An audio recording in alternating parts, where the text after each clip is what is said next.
Magandang gabi mga kaloto.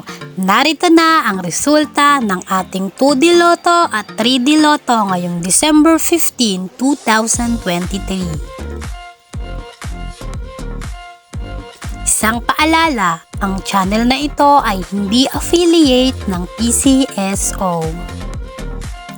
Narito na ang resulta ng ating 2D Lotto at 3D Lotto. Sa ating 2D Lotto, nanalo ang number 03 at 05 kaninang alas 2 ng hapon.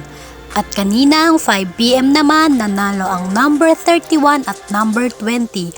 At ngayong alas 9 ng gabi nanalo ang number 5 at 25.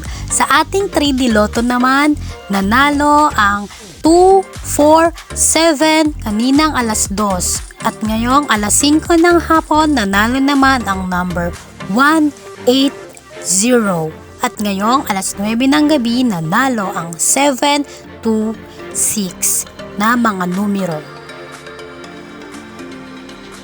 Maraming salamat mga kaloto. Kung bago ka pa lang sa channel namin ay mag-like, comment, and share ka na.